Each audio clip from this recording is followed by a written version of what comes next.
Bonsoir à tous. À cette soirée de présentation du budget 2019 de la Ville de Terrebonne. Pour débuter la soirée, j'invite le maire de Terrebonne, M. Marc-André Plante, à venir vous faire son discours budgétaire. Monsieur le maire.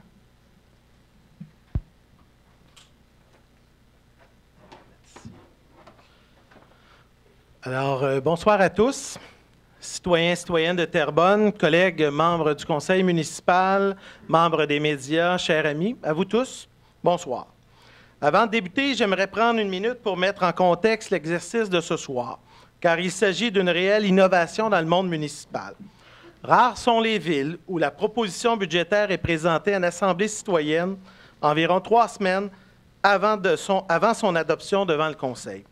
Souhaitons ainsi prendre le temps ce soir de vous présenter, ainsi de vous permettre de prendre connaissance des orientations de l'administration et de faire des commentaires et de poser vos questions. Je souhaite d'ailleurs remercier tous les membres du conseil et les fonctionnaires dont les efforts ont contribué à rendre cet exercice possible.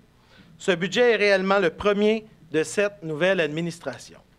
D'entrée de jeu, comme j'ai le sentiment que la chose peut vous intéresser tout particulièrement, laissez-moi tout de suite vous partager une bonne nouvelle au sujet de votre compte de taxes résidentiel. En 2019, la hausse du compte de taxes moyen sera limitée à 1,2 %, ce qui est inférieur à l'inflation pour l'année 2018. Avant d'aller dans les détails de la proposition budgétaire, il est important de faire un retour sur l'année budgétaire qui vient de s'écouler et surtout d'où nous sommes partis le jour 1 de cette administration. Pour le dire simplement, les défis étaient considérables. Permettez-moi d'en mentionner quelques-uns. Notre ville était aux prises avec une situation budgétaire fragile et préoccupante.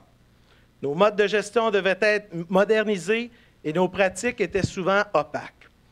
Nos tarifications et les services témoignaient parfois d'une certaine iniquité envers les citoyens.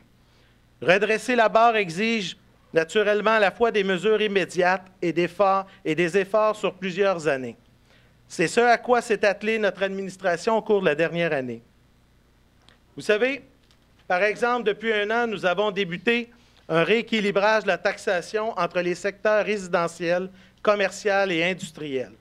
Assurer l'accès, par exemple, au camp de jour pour tous les enfants avec notamment des besoins particuliers. Lancer une modernisation générale de nos pratiques pour dégager des marges de manœuvre et devenir une organisation plus performante.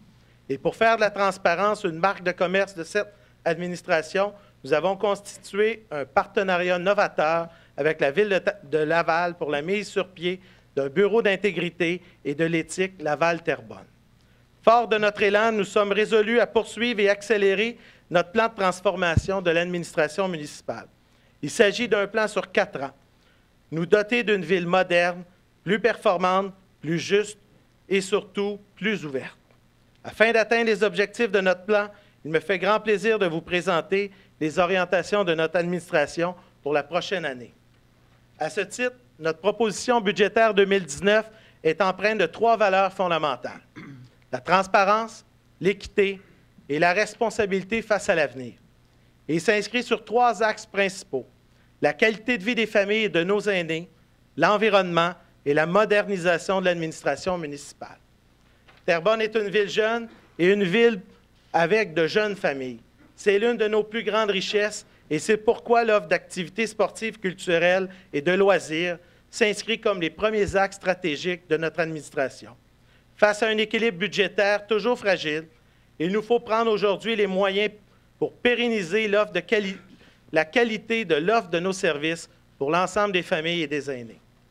Débutons par exemple pour l'offre de camps de jour.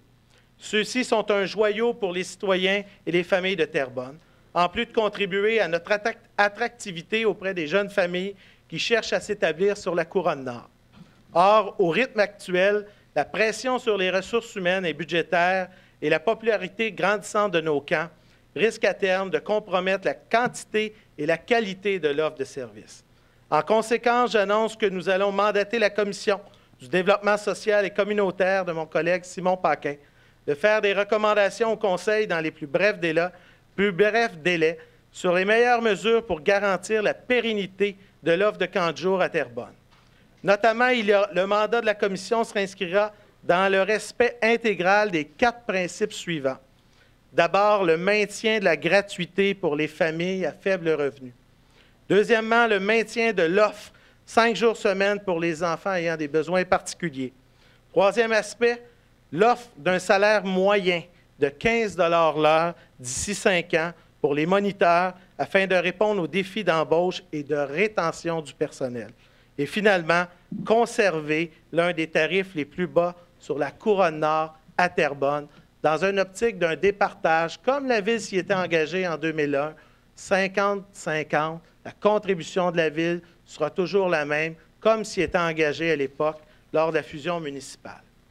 Malgré la pression budgétaire et l'augmentation des coûts de système, notre administration a fait le choix de maintenir l'offre de sport et loisirs pour les familles à Terrebonne. En conséquence, nous maintenons le soutien aux organismes culturels et nos investissements pour enrichir nos collections, notamment dans nos bibliothèques. Par ailleurs, notre administration est heureuse d'annoncer aussi le retour du spectacle de musique classique sur l'île des Moulins en période estivale et de concerts en plein air pour l'été sur le thème « Pop ton été ». Au niveau de la sécurité et de l'embellissement de l'espace public, finalement, nous allons poursuivre et accélérer nos mesures d'embellissement et de sécurisation de l'espace public. Nous allons aussi investir davantage dans les projets d'embellissement de l'espace public, notamment par des initiatives d'urbanisme éphémères.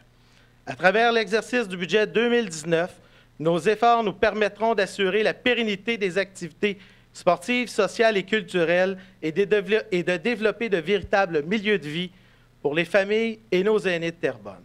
Et enfin, en 2019, ceci nous permettra d'initier aussi le comité des fêtes du 350e anniversaire en 2023 à Terrebonne.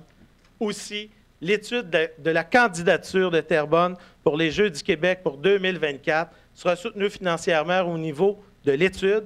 Et enfin, nous allons aussi appuyer l'implantation d'un parcours piétonnier pour nos touristes qui nous visitent ici même et nos citoyens ici même dans le Vieux-Terrebonne.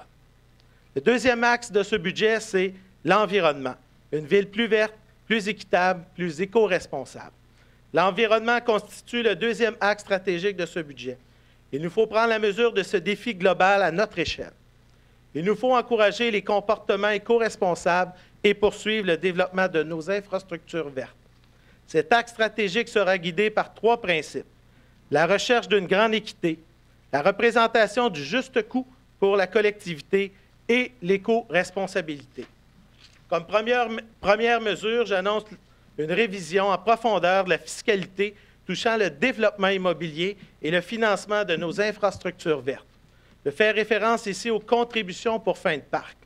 Pour bien saisir l'enjeu, il faut rappeler qu'au Québec, la loi exige qu'un promoteur verse aux autorités municipales une contribution équivalente à 10 % de la valeur du terrain qui sera développé. C'est aussi ce qu'on appelle les frais de parc.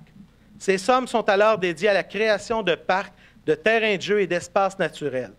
À Terrebonne, la pratique était de baser le calcul sur la valeur foncière et non sur la valeur marchande.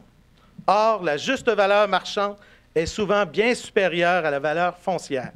En conséquence, j'annonce aujourd'hui que Terrebonne, à l'exemple de plusieurs villes au Québec, modernisera sa méthode de calcul afin de considérer la juste valeur marchande. Ces sommes supplémentaires viendront directement contribuer aux efforts en cours pour le développement de nos infrastructures vertes, notamment via le Fonds de l'arbre et le Fonds des parcs. Quelques projets qu'il faut citer, comme par exemple, qui pourraient être soutenus par cette entrée d'argent. L'aménagement du corridor de biodiversité ou encore la lutte à la grille du frêne et l'augmentation de la canopée sur le territoire de la ville de Terrebonne. Et finalement, ceci va naturellement soutenir au cours des prochaines années le renouvellement et l'entretien de nos parcs et espaces verts. Un autre enjeu pour l'environnement, ce sont les bornes électriques. La mobilité étant indissociable des enjeux environnementaux, la Ville tentera de favoriser la vie aux citoyens ayant fait le choix de véhicules hybrides et électriques. À cet effet, nous allons confier un mandat à la Commission du développement durable, de l'environnement et de la mobilité afin d'explorer les modalités pour la création d'un fonds pour favoriser l'installation de bornes électriques sur notre territoire. Un budget sera réservé de jusqu'à 50 000 $ pour démarrer ce fonds d'investissement qui va notamment interpeller les entreprises sur notre territoire. Dès notre premier budget, autre enjeu, la tarification de l'eau. Dès notre premier budget, nous avons lancé une première modification de la tarification de l'eau afin d'être plus équitable envers le secteur résidentiel et l'ensemble des citoyens. Cette année, nous poursuivons le travail en intégrant le concept de tarification à palier, qui vise les grands et très grands consommateurs industriels et commerciaux d'eau potable et producteurs de rejets d'eau usée. Grâce à cette approche par palier, qui est notamment utilisée dans certaines villes, dont la ville de Lévis, nous contribuerons à créer des incitatifs financiers pour mieux gérer notre ressource et lutter contre le gaspillage de l'eau. Cette approche nous permettra aussi d'amener plus d'équité dans la répartition des coûts reliés à la gestion de l'eau. Dans cette même logique, nous mettons aussi en place une tarification, et plus directement pour le secteur résidentiel, de 15 $ sur les piscines résidentielles reliées au réseau d'aqueduc. Très important, reliées au réseau d'aqueduc.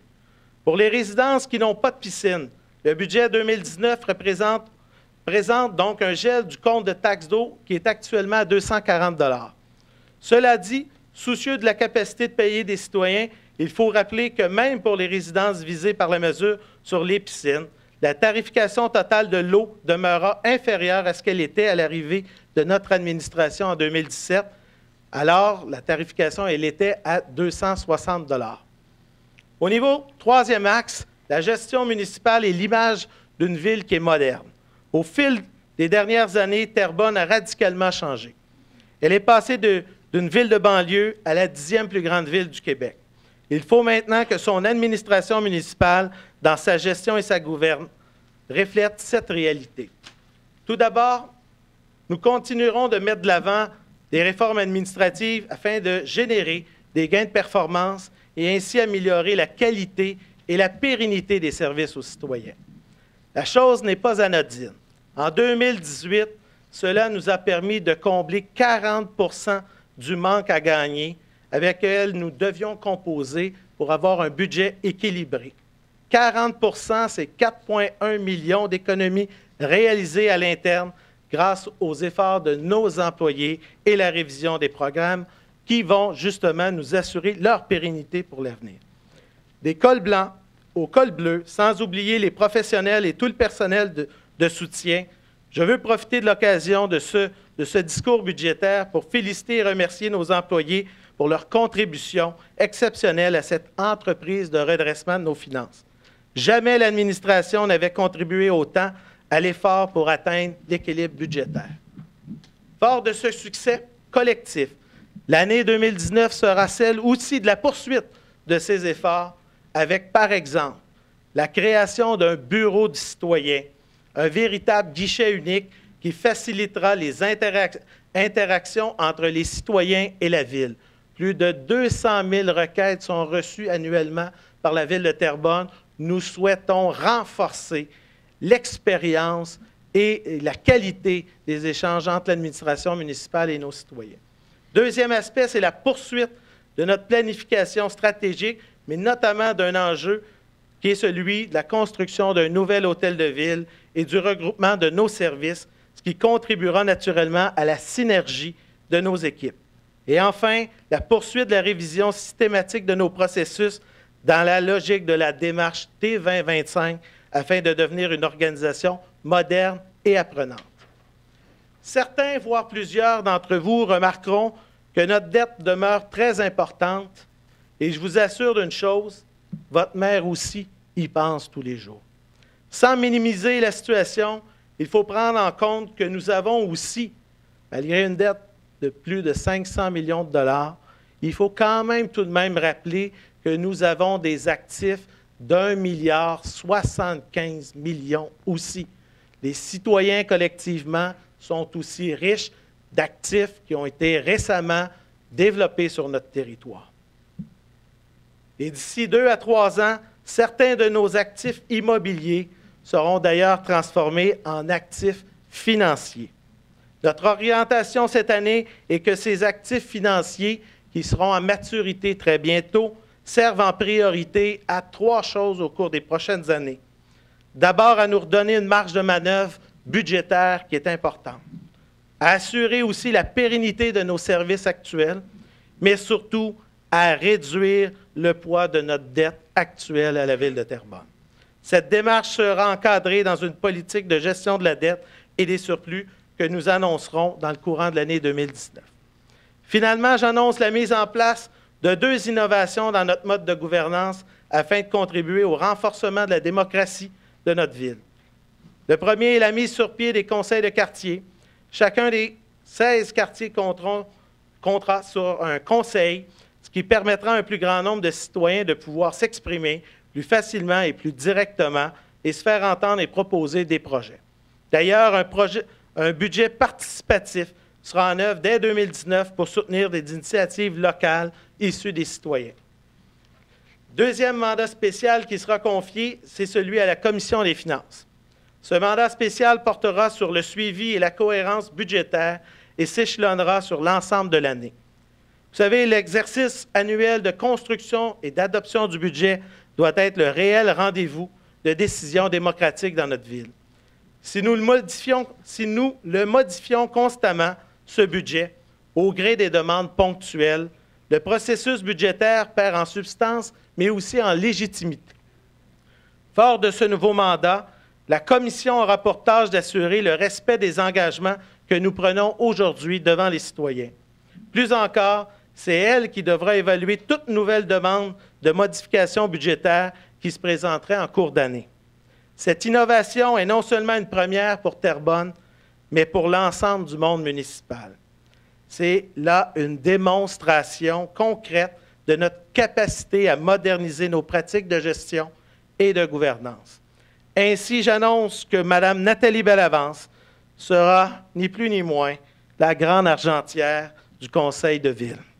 Elle sera justement à la tête du Conseil du Trésor. Elle protégera le Trésor municipal. Je pense que c'est important dans le contexte que les membres du Conseil, mais qu'un élu soit à la tête et puisse gérer ce dossier. Terrebonne est un gouvernement de proximité. Nous prenons ce soir les décisions à cet égard. En conclusion, chers citoyens, chères citoyennes, la modernisation de notre administration municipale et la transformation de notre ville est bien en marche et bien engagée. Permettez-moi de rappeler une réalité qui me motive tous les jours. Malgré les difficultés et les défis qui se présentent à nous, les enjeux fondamentaux de notre ville sont forts et très forts.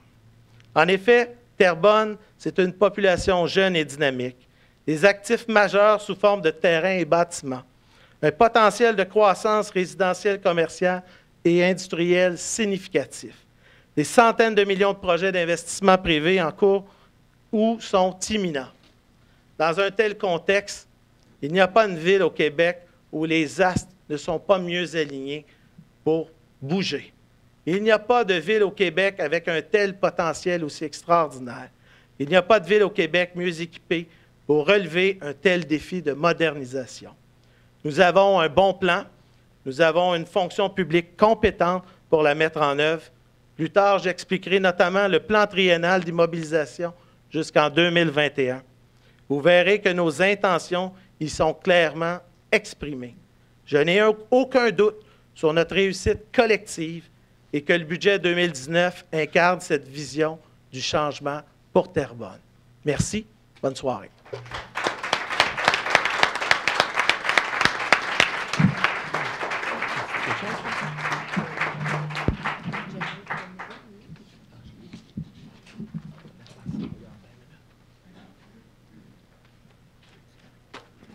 Bonsoir à tous. Alors, mon nom est Daniel Soriol, je suis directeur général pour la Ville de Terrebonne. Merci. Merci, M. Leclerc. C'est gentil. Un petit peu plus grand que M. le maire.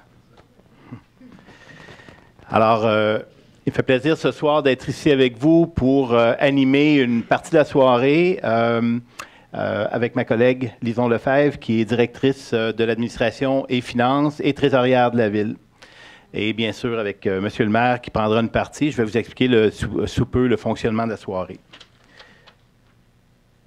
Alors donc, Pour ceux qui ne le savaient pas encore, nous sommes ici pour le projet de budget 2019. Alors, ce projet de budget, en fait, va s'échelonner avec les étapes suivantes.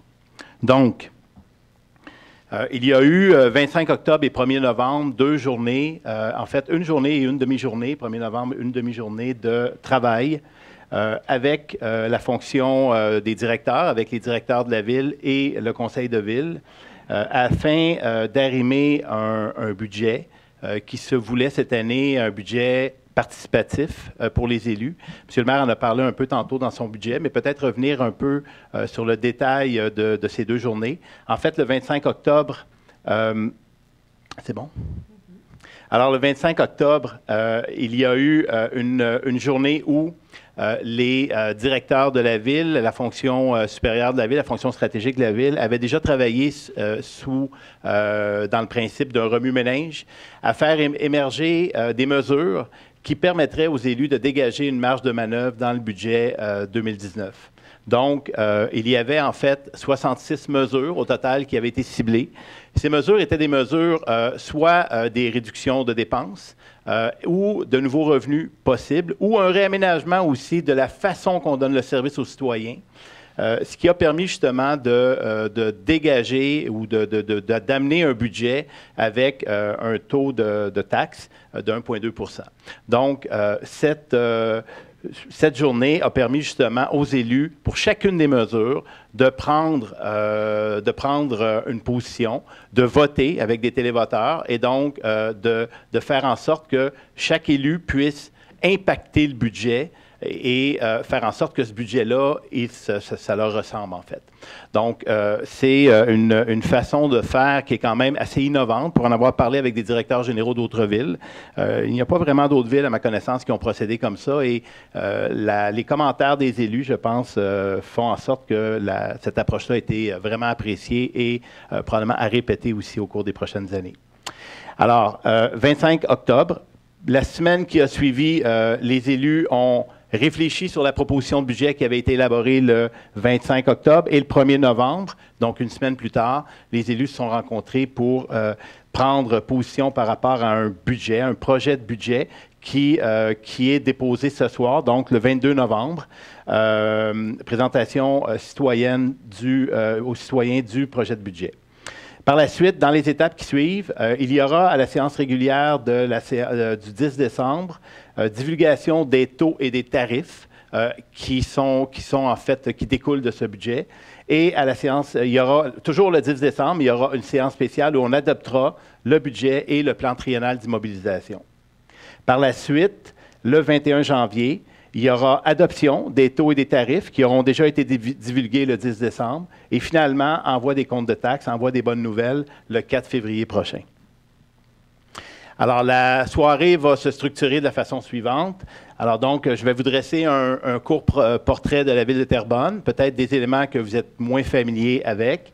Par la suite, Madame Lefebvre va vous entretenir de la situation budgétaire 2018 et de la proposition budgétaire 2019. Et M. le maire va revenir par la suite pour vous entretenir sur le programme triennal d'immobilisation. Alors, le portrait de Terrebonne. Oups, excusez-moi. Alors, donc, je pense que j'apprends rien à personne en disant que Terrebonne est située dans la couronne nord de Montréal.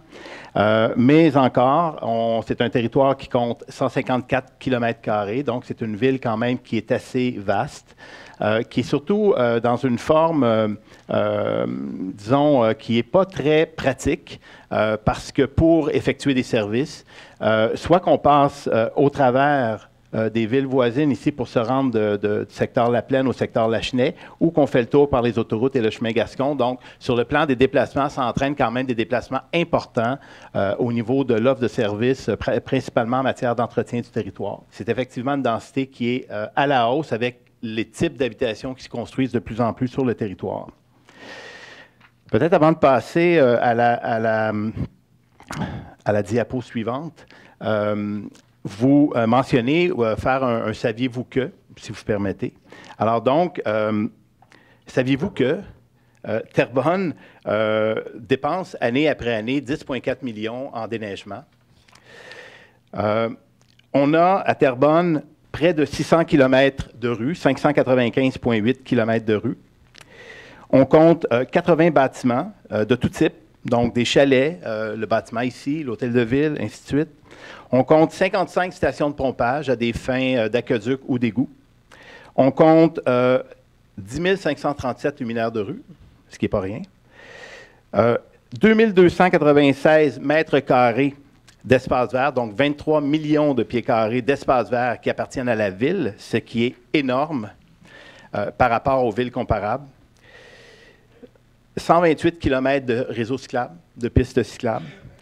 On a 942 plates-bandes, terre-plein, passages piétons, aménagés à la ville qu'il faut entretenir, ce qui ajoute des coûts, bien sûr. Au niveau maintenant des valeurs, au niveau des différentes typologies, donc au niveau résidentiel, le rôle d'évaluation se chiffre à 11 milliards de dollars pour environ 45 000 unités d'évaluation. Le commercial, quant à lui, a une valeur totale de 1 508 millions et l'industriel 331 615 000. Et au total, pour le commercial et l'industriel, on parle de 2 800 unités de logement. Pour être plus précis, 2 775 unités pas de logement, mais d'évaluation. Je m'excuse. Sur le plan environnemental, M. le maire en a fait mention tantôt dans son discours. Pour peut-être vous sortir quelques chiffres. En termes de milieu naturel, on parle de 36,2 du territoire de Terrebonne qui est en milieu naturel. Et là-dessus, 11,6 ce sont des milieux humides, dont beaucoup de ces milieux-là sont situés soit dans l'Est, avec le parc du Ruisseau de Feu, et dans Urbanova, dans les corridors de biodiversité. Donc, ce sont des espaces qui sont protégés à la ville. Une plantation, la ville a fait une plantation depuis 10 ans de plus de 70 000 arbres, dont 30 000 qui ont été plantés dans le secteur du Ruisseau de Feu. Alors, sur le plan environnemental, il y a des éléments qui sont majeurs. D'ailleurs, les acquisitions qui se font présentement dans le secteur d'Urbanova en matière de corridors de biodiversité, c'est la plus grande acquisition de l'histoire du Québec en matière de terrain à vocation environnementale, et surtout pour une ville de notre dimension. Alors, c'est majeur comme investissement. Maintenant, vous allez voir dans le document, souvent on fait référence à des villes comparables. Souvent, on pourrait avoir tendance à dire on va se comparer avec les 10 plus grandes villes du Québec, les villes les plus populeuses. La ville de Terrebonne a choisi plutôt de se comparer aux villes qui lui ressemblent, oui, en matière de population, mais aussi en matière de superficie. Parce que vous avez quand même une relation directe entre le coût des services et la superficie du territoire qui est couvert. Donc, pour ces raisons, une ville comme, par exemple, Longueuil est exclue, mais vous avez des villes comme Lévis, Sherbrooke, Drummondville, Saint-Jean-sur-Richelieu, Repentigny, Brossard. Donc, des villes ici, les villes en bleu, ce sont les villes qui servent de comparables, donc les 10 villes qui servent de comparables à la ville de Terrebonne dans l'exercice budgétaire, mais aussi dans tout type d'exercice qu'on fait à la ville de Terrebonne.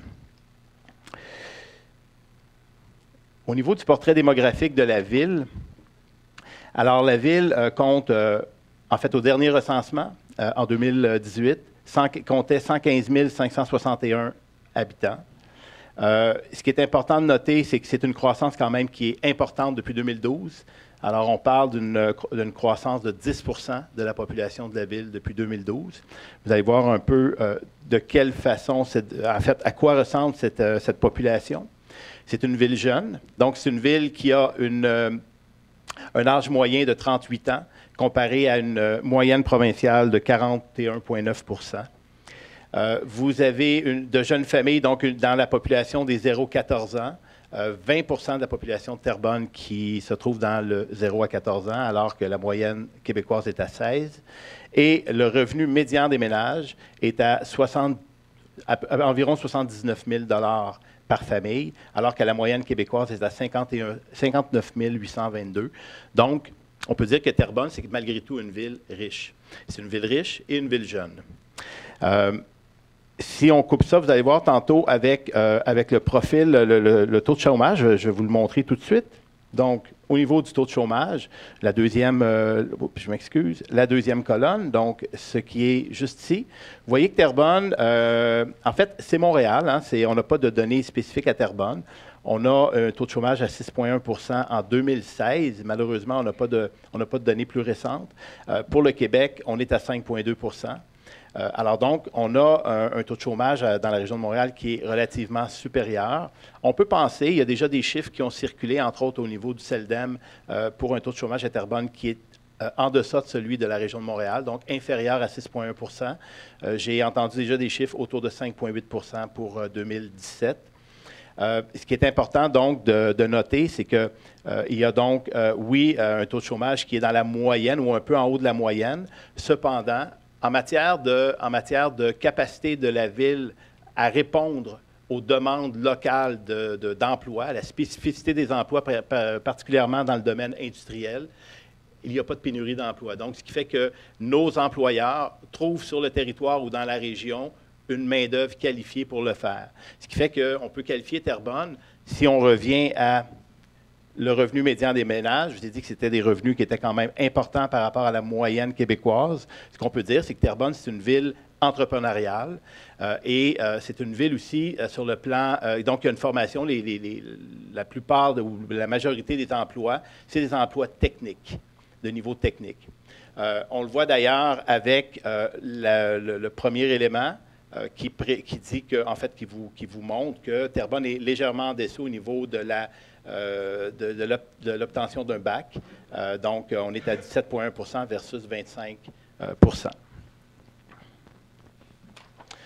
Par rapport aux infrastructures routières et souterraines. Alors, ce qui est intéressant de noter ici, c'est que depuis 2012, il n'y a pas eu, vous voyez les courbes, alors c'est des courbes qui sont assez linéaires, il n'y a pas eu beaucoup d'investissements en matière d'aqueducs, d'égouts et de routes, mis à part ce qu'on appelle les programmes TEC, donc les programmes de rénovation d'infrastructures. Mais il y a eu énormément d'infrastructures en matière de mise en place, en matière de trottoirs. Donc, ça donne un peu le topo par rapport à l'intérêt de la Ville ou la priorité que la Ville donne au transport actif. Donc, on a une augmentation de 13 de nos secteurs piétons. Et il y a eu un plafonnement au niveau de l'aqueduc, l'égout et les routes. Pourquoi? C'est qu'en 2014, on s'est rendu compte que le nombre de rues à Terrebonne desservies, donc les terrains sur lesquels, devant le terrain, il y avait des services, on avait la possibilité de desservir 5 000 logements. Habituellement, à Terrebonne, il se construit, bon an, mal an, entre 700 et 800 logements. Et normalement, si on veut avoir un stock en matière de logements suffisant à Terrebonne, compte tenu que faire émerger un projet de développement, ça prend environ 3 ans. Donc, il est sage d'avoir environ 3 ans en matière de stock de logements. Donc, environ 2500 logements pour Terrebonne, c'est quelque chose qui est acceptable. Or, avec 5000 logements en 2014, il convenait de faire un arrêt, une période d'arrêt dans la mise en place d'infrastructures pour justement laisser le temps au développement de rattraper les infrastructures qui avaient été mises en place. Si on passe à la planche suivante, donc Terrebonne, les résidences d'un logement, la valeur moyenne est à 280 000, 279 489. Et on a, depuis 2012, une croissance de 15 du nombre de logements sur le territoire. Par rapport maintenant à l'organigramme de fonction de la Ville, l'organigramme est resté à peu près à toute fin pratique le même en 2018, à l'exception, comme le mentionnait M. le maire, de la création du Bureau d'intégrité et d'éthique, donc le BIELT, qui va s'appeler même le BRIELT, donc le Bureau régional d'intégrité d'enquête de Laval et Terrebonne, et le Bureau du citoyen qui relève de la direction des communications institutionnelles, juste en bas ici. Alors, par rapport maintenant aux résultats de croissance depuis 2012, donc on parle d'une croissance sur le territoire de 19 qui s'est fait depuis 5 ans, donc depuis 2012. Et pour 2017, on a eu une croissance de 214 millions. 2018 étant pas terminé, on n'a pas les chiffres finaux, mais jusqu'à présent, les chiffres s'annoncent un peu supérieurs à ce qu'on a connu en 2017 pour l'année 2018. M. le maire a parlé de la T2025 dans son discours. La T2025, c'est quoi? En fait, c'est la transformation organisationnelle de la Ville. On a, par rapport au budget, travaillé le budget sous deux axes. Donc, un axe à court terme. L'axe à court terme, c'était de revoir la façon qu'on donne l'offre de services citoyenne. Donc, comme je l'expliquais tantôt, on a revu à peu près tous les éléments au niveau de la façon que le service était donné aux citoyens pour voir si on était optimaux dans l'offre de service, si on pouvait faire mieux. Et c'est pour ça qu'on a réussi à l'interne à aller chercher des gains d'efficience par rapport à la fourniture de services. Ça, c'était un geste qu'on pouvait poser cette année. Et c'est souvent un geste, il reste encore des mesures qu'on peut améliorer certainement, mais il reste quand même qu'il y a beaucoup de travail qui a été fait cette année. Et au cours des prochaines années, si on veut faire des gains et améliorer la performance budgétaire, il faut s'engager dans ce qu'on appelle un programme de transformation organisationnelle, donc la T2025. Ce programme est en cours depuis le début de l'année 2018. En fait, il repose sur les constats que l'École nationale d'administration publique a fait par rapport à la Ville, qui ont été déposés en 2017 à la Ville, février 2017, si ma mémoire est bonne. 18, je m'excuse. En fait, il a été déposé, le rapport a été déposé à la fin de l'année, mais en février 2018, effectivement, on a eu le rapport final de l'ENAP. Dans ce rapport, il y a plusieurs constats et ce rapport-là a servi de base pour jeter les assises de la T2025. Donc, il y a un immense chantier qui est démarré avec tous les employés de la Ville actuellement pour se poser des questions, en fait, sur chacun des gestes qu'on pose dans notre quotidien, pour s'assurer d'une part que le geste qu'on pose, c'est un geste qui est pertinent, donc qui répond aux attentes et aux besoins du citoyen, et les gestes aussi doivent être efficients. Donc, on doit faire mieux à moindre coût. Alors, la T2025, en 2018, a servi, ce qu'on a fait, en fait, on a fait un diagnostic de la situation actuelle. On est encore à terminer le diagnostic. Et 2019 à 2025 va servir à améliorer, si on veut, l'appareil administratif de la municipalité. Là-dessus, souligner la création en 2018 de la Commission de transformation organisationnelle, donc une commission politique, avec le président, M. Jacques Demers, et avec Yann Maisonneuve, qui travaille auprès de M. Demers, pour faire le lien, en fait, entre le travail qui se fait au niveau de l'administration et le conseil municipal. Donc, l'objectif de la commission, c'est de travailler avec l'administration pour améliorer ou pour s'assurer qu'on est dans le bon axe par rapport à la transformation, mais aussi faire le lien avec l'ensemble des élus pour s'assurer que tout le monde est au diapason. Alors, je vais laisser la parole à ma collègue Lison pour la suite. Merci. Moi, je vais juste prendre le bidule. Est-ce que ça fonctionne? Oui. Bonsoir tout le monde. Je suis une personne active, j'ai besoin d'être debout. Je vais débuter en vous présentant la situation budgétaire 2018. Évidemment, c'est un estimé, l'année n'est pas terminée. Par contre, j'ai des bonnes nouvelles dans le sens qu'on prévoit des résultats qui seront donc en équilibre. Des revenus de l'ordre de 225,4 millions qui seront donc égaux aux dépenses anticipées de 225 millions également. Je vais quand même prendre le temps de vous expliquer. En bref, les revenus de 225 millions sont constitués de quoi? Il y a 183 millions qui sont en fait tous les comptes de taxes qu'on envoie autant au résidentiel, au commercial et à l'industriel. Comme vous voyez, c'est la principale partie de ces revenus-là que la Ville peut aller chercher. Ensuite, il y a tout ce qui est services rendus. Et donc, ça inclut tous les services offerts au niveau des loisirs, des bibliothèques, mais également le service de police qu'on offre à nos villes partenaires qui sont Bois-des-Filions et Sainte-Anne-des-Plaines. L'imposition de droit qui, ça comporte la fameuse taxe de bienvenue, qui est en fait la taxe de mutation en grande importance, et les revenus de permis de construction qu'on émet à la Ville. Enfin, l'autre montant important, c'est celui qui est constitué des compensations qui nous sont versées par les gouvernements. Vous savez, les écoles, l'hôpital, ce sont tous des établissements gouvernementaux à qui on n'envoie pas des comptes de taxes. Par contre, le gouvernement, avec une formule de calcul un petit peu complexe, va nous compenser pour les taxes qu'on ne peut pas percevoir à leur égard. Donc, on en a pour 5,5 millions. Et enfin, l'autre type de revenu important, 4,5 millions, que vous aimez sûrement pas quand c'est vous qui y contribuez. C'est principalement les contraventions qu'on peut hériter quand on ne respecte pas le code de la route. Donc, en bref, c'est surtout la nature de ce qui constitue nos revenus. Et au niveau des charges, évidemment, vous voyez que la charge la plus importante, c'est celle de la sécurité publique, qui est constituée donc de la police et de nos pompiers pour assurer notre sécurité. Au niveau des réserves, je vous avais parlé de ça l'année dernière pour ceux qui étaient présents. C'est un peu comme notre tirelire à la ville. On a les réserves que j'appelle libres, donc les excédents qui sont non affectés, qui est un peu, si vous voulez le regarder ainsi, votre compte de banque d'épargne. Donc, c'est dans ça que vous pouvez piger si vous voulez aller en voyage ou pour pallier à des imprévus. Et les réserves qui, elles, sont affectées, comme vous voyez dans les soldes qu'on anticipe, c'est le montant le plus important. Les réserves affectées, c'est de l'argent qu'on a en banque à la ville, mais c'est des sommes pour lesquelles on va devoir éventuellement faire un chèque. Donc, ce n'est pas de l'argent dans lequel on peut piger pour payer l'épicerie ou pour payer des imprévus. Principalement, je vous dirais que c'est constitué du fonds de la taxe infrastructure.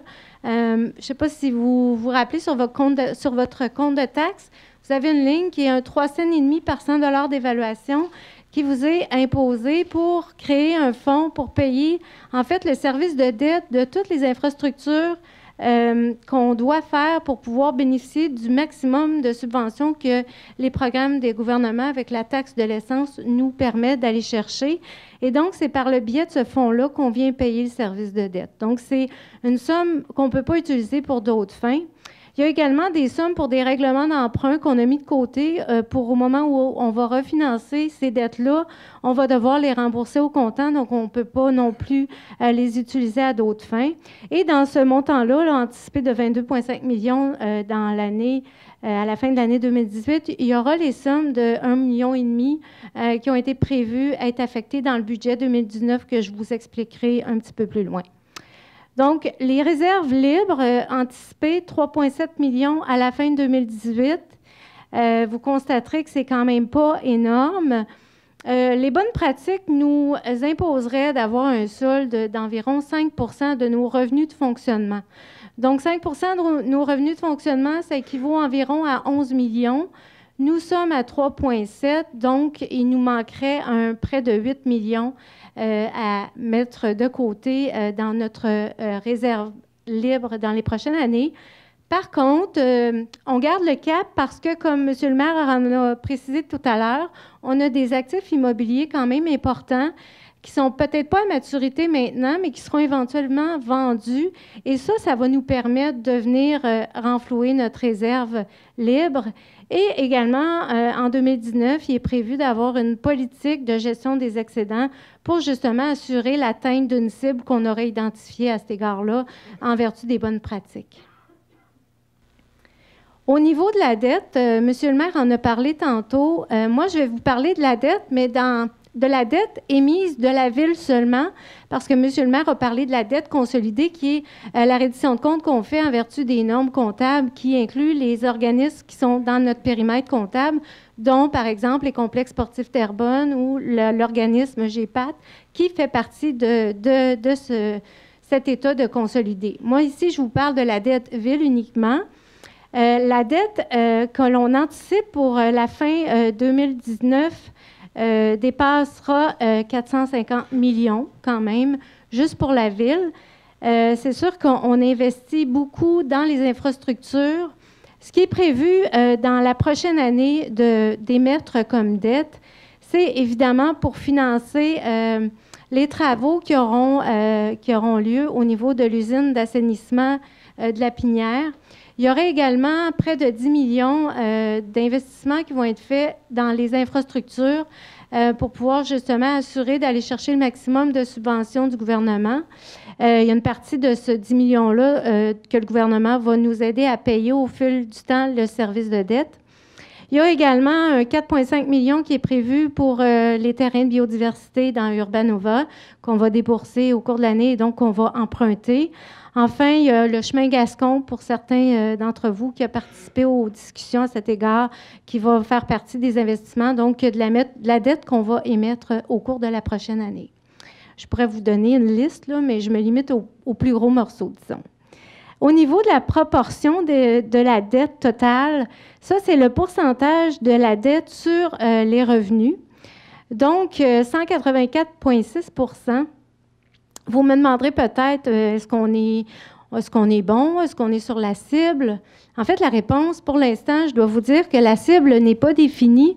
Monsieur le maire a parlé de la politique de gestion de la dette qu'on aura à émettre au cours des prochains mois. Ce sera un critère qu'on va déterminer une cible qui va être très en relation avec notre situation à la ville de Terrebonne. Parce que ça, il faut faire attention. On ne peut pas nécessairement se comparer à la ville de Lévis, par exemple, puis dire « Ah, eux autres sont à 150, nous, on n'est pas bons ». Dans la mesure où on est une ville, on le sait tous, qui est en développement, qui a un potentiel incroyable de croissance des valeurs, il faut avoir une cible, des balises qui sont en respect avec notre situation. Donc, c'est tous des critères qu'on va analyser pour établir la cible. Et le service de dette qui, quant à lui, comporte, pour ceux qui ne le savent pas, c'est votre paiement d'hypothèque. En fait, c'est autant les intérêts que le remboursement de capital que l'on doit verser à chaque année. Et il représente donc 20 % des revenus totaux de la ville. Fait que vous pouvez, si vous voulez, comparer 20 % de votre paye net, combien ça vous donne, mais des fois, on fait un petit lien à faire la relation. Donc, c'est quand même 1/5 de notre enveloppe budgétaire totale qui est imputée à la dette. Parlant de la dette aussi, quand je parlais, c'est quoi les saines pratiques de gestion au niveau de la dette, il faut également, comme M. Merle en a parlé tantôt, il faut le regarder en relation avec nos actifs. Si vous avez une maison, par exemple, qui vaut 400 000 $ et que votre solde d'hypothèque était à 200 000 $, vous auriez quand même une bonne situation financière, la moitié de votre résidence ayant été payée. Dans le cas de Terrebonne, on est effectivement à près de 50 %, donc 46,9 % de dette par rapport à nos immobilisations et à nos propriétés destinées à la revente. Ça, c'est la valeur au livre qu'on a payé, amorti au fil des années.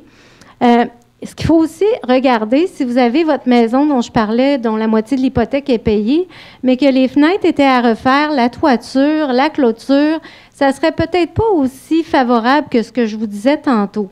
Dans le cas de Terrebonne, ce qui est quand même très réjouissant, c'est qu'on a des infrastructures qui sont, je dirais, anormalement à jour, dans le sens que lorsqu'on dépose nos programmes pour aller chercher nos subventions dans le cadre de la taxe sur l'essence, on est une des rares villes au Québec qui n'avons presque pas de priorité 1, 2, 3, qui est les priorités que le gouvernement doit mettre sur la table pour savoir où il préfère mettre ses sous.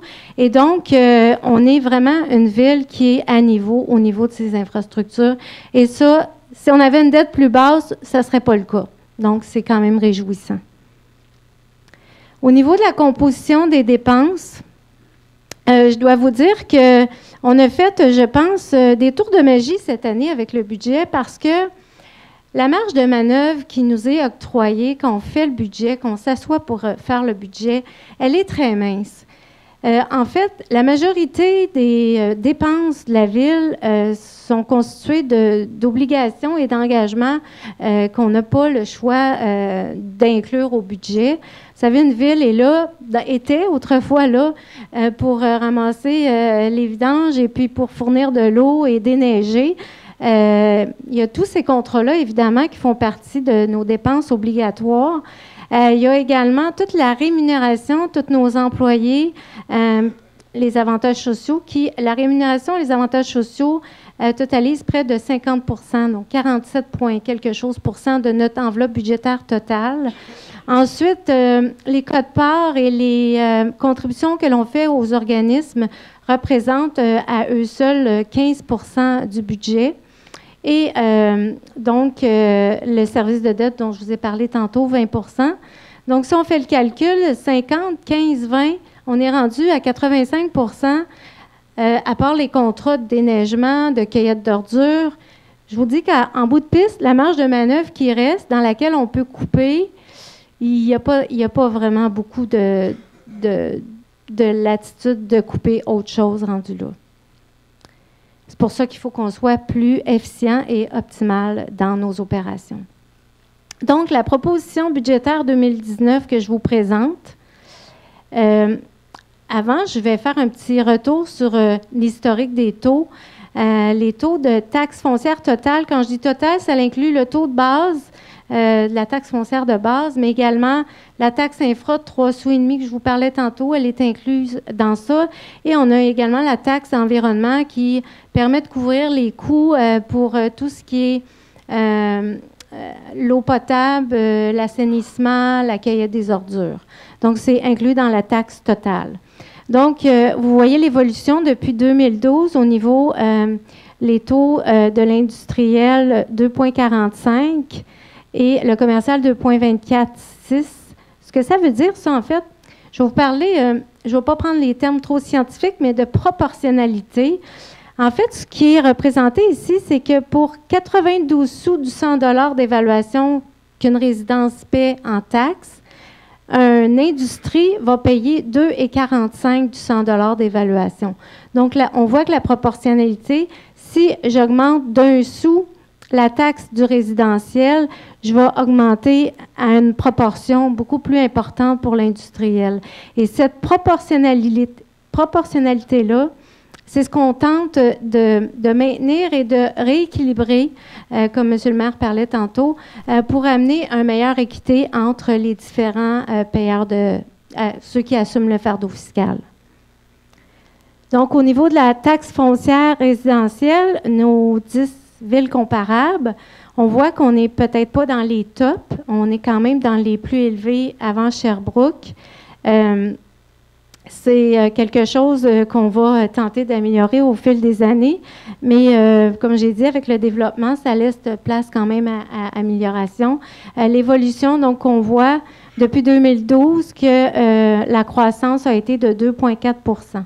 Donc, au niveau du commercial, les taux sont quand même presque au centre de nos villes comparables. Notre cible, à nous, c'est plus Blainville. On est très près. Et ça, ce sont les taux de 2018. On a quand même des augmentations qui sont modérées pour 2019. Donc, j'ai hâte de présenter l'année prochaine qu'on va monter. On va être meilleur. On va être on va être plus bas que Blainville, du moins, je l'espère. Donc, la croissance pour le commercial de 29 % là, depuis 2012. L'industriel, c'est sûr que lui également, on est légèrement en bas de Blainville. On a quand même un taux qui est respectable là, en termes de comparaison et une croissance qui est de 34 %. L'industriel est quand même une catégorie qui n'a pas, à ce moment-ci, de terrain disponible. Le développement est limité et donc, ils doivent assumer une plus grande proportion du fardeau fiscal ensemble, mais éventuellement, il y aura des développements qui vont permettre de mieux partager ce fardeau-là pour les industries. La proportion des revenus de la taxation, c'est sûr qu'il y a, oui, le taux de taxe du résidentiel est plus bas, mais les valeurs imposables, M. Soriel en a parlé tantôt, on a beaucoup plus de valeurs. On est une ville où il y a quand même une importance en résidence. Donc, on voit ici que la taxe résidentielle est plus importante. Par contre, on voit que les augmentations depuis l'année dernière où on a commencé à rééquilibrer le partage du fardeau fiscal pour une question d'équité, l'augmentation était moins importante au niveau des résidences. Donc, solution pour l'équilibre budgétaire. Quand on s'est assis, encore cette année, les directeurs ont eu des directives assez strictes au niveau de la préparation des budgets. On a commencé notre exercice budgétaire avec un manque à gagner de 10,5 millions. On a déployé des solutions L'une d'elles a été d'optimiser les opérations. Il y a eu beaucoup de réflexions, de discussions à travers les comités de direction avec les employés pour trouver des façons de réduire les dépenses. Donc, 4,1 millions d'économies qu'on a proposées, qu'on est allé récupérer pour combler une partie du manque à gagner. Ensuite, évidemment, il y a quand même certaines augmentations de taxes, même si elles sont limitées. Donc, ça permet d'aller chercher 2,8 millions, 2,86 millions de revenus additionnels. Enfin, au niveau de l'eau, notre fiscalité éco-responsable nous permettra d'aller chercher un 704 000 de revenus de plus en 2019. Je vais y revenir un petit peu plus tard. Le fonds de l'arbre qui va quand même nous permettre d'aller chercher 270 000 $. Et enfin, des solutions qui sont non récurrentes de 2,55 millions. Une vente d'actifs qui est prévue en 2019 d'un petit terrain là, de 300 000. Des réserves de transport en commun qu'on va affecter une somme de 450 000. Les surplus de l'ARAIM qui avait dans ses coffres des sommes additionnelles perçues qui vont nous être retournées au cours de l'année 2019. Et on va aller chercher dans notre réserve libre que je vous ai expliqué tout à l'heure, 1 million de dollars qu'on va injecter dans le budget pour atteindre notre équilibre parce qu'on n'a pas le choix d'arriver avec des revenus qui sont égaux à nos dépenses pour le budget. C'est la loi qui l'exige. Donc, un 2,55 millions qu'on a prévu, qui ne sera pas récurrent, il faut en être conscient, en 2020. Par contre, on compte beaucoup sur la T2025 et l'optimisation des processus pour arriver à combler ce 2,55 millions-là l'an prochain. Le coût de l'eau, en fait, la volonté cette année, c'est vraiment d'encourager de bien facturer, en fait, l'utilisateur payeur. C'est le principe qu'il y a derrière ça. On a analysé ça, puis les 10 plus gros consommateurs d'eau à la ville de Terrebonne consomment à eux seuls l'équivalent de 1 750 ménages moyens. C'est quand même pas rien. Donc là, quand on a pris conscience de ça, on s'est dit, il faut qu'on puisse les rendre plus conscients de ça et donc faire payer davantage ceux qui consomment cette eau-là. Et ce qu'on a mis en place, c'est justement un coût de taxation de l'eau par palier. Quand on dit par palier, ce qu'on entend par ça, évidemment, la consommation d'eau n'est chargée au compteur qu'aux industries et au commerce. Là, vous savez, dans les résidences, on n'a pas de compteur d'eau. Mais on évalue que pour un ménage moyen, une résidence moyenne, c'est en bas de 400 mètres cubes. Donc, pour les commerces et industries, on s'est dit, en bas de 5 000 mètres cubes, on va charger le coût réel, c'est 65 sous. Entre 5 et 10 000, on va charger un 10 sous de plus pour faire un petit peu plus mal, 75 sous, et ainsi de suite. Et pour ceux qui consomment plus de 20 000 mètres cubes, le tarif sera de 99 sous. Sur l'excédent, ben c'est tout ce qui se rajoute qui augmente. Donc, pour les rejets d'eau, évidemment, l'eau qui est consommée est retournée dans nos systèmes d'assainissement.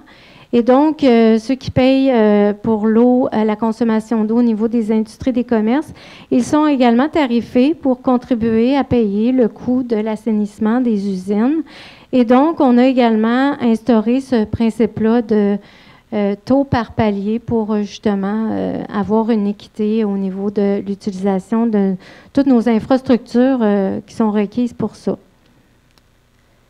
La tarification des piscines, dont M. le maire a parlé également, on voit qu'il n'y a pas tant de villes au Québec qui ont cette tarification-là. On en a retracé quelques-unes. On a quand même instauré un tarif de 15 $. Par contre, ce qu'on a réalisé, c'est qu'il y a environ un compte de taxe sur 3 au niveau du résidentiel qui ont des piscines. Donc, ceux qui n'en ont pas, je vous pose la question, ça vous tenterait-tu de payer pour eux? La réponse, on sait bien que c'est non. Donc, c'est le principe pour lequel on a dit, on veut l'équité, on va instaurer une taxe, 15 $ pour l'année, pour ceux qui ont des piscines, pour essayer d'équilibrer encore là le principe d'utilisateur-payeur. Et la taxe d'eau, quant à elle, à 240 $, ne bouge pas. On a maintenu le même tarif que l'année dernière. Donc, notre budget 2019, des revenus de 232,9 millions qui sont évidemment en équilibre avec les dépenses. Évidemment, il y a peu de variations tout de même au niveau de chacune des catégories. On voit par ailleurs que le service de remboursement de la dette augmente, est important, 32,6 millions, et les frais de financement, 16,2 millions. C'est sûr que tout le monde a entendu aux médias, aux nouvelles, que les taux d'intérêt vont augmenter. C'est déjà débuté. Donc, à cet égard-là, on reste prudent. Et donc, dans le budget, on a anticipé quand même cette petite hausse pour les financements qui seront requis dans l'exercice 2019, parce que les financements qu'on a déjà en cours à des taux passés qui étaient quand même bons ne sont pas tous requis d'être renégociés en 2019. Donc, ça nous permet d'échelonner les remboursements, les nouveaux financements dans le temps. Fait que l'impact n'est pas toute cette année. Fait que ça nous donne une petite chance. Par rapport à l'estimé de l'exercice 2018, juste pour vous dire, il n'y a pas tant de variations. Les plus importantes, c'est au niveau des revenus de placement qui sont moins importants. Et je dois vous avouer qu'avec la politique de gestion de la dette, ce qui viendra, on tente de plus en plus de se pencher sur les bonnes pratiques. Et donc, ce qui est prévu, c'est que dans la politique de gestion de la dette, on va envisager, vous savez, souvent quand on fait des travaux pour aller chercher de la dette à long terme, nous, on doit passer par le ministre des Finances. On ne peut pas émettre, il n'y a pas des obligations de Terrebonne que vous pouvez acheter. On n'émet pas nos propres dettes. On passe par le gouvernement et donc on émet 4, 5, 6 fois par année. Mais en attendant, souvent, on doit aller sur une marge de crédit pour lesquelles les taux d'intérêt ne sont pas nécessairement les meilleurs.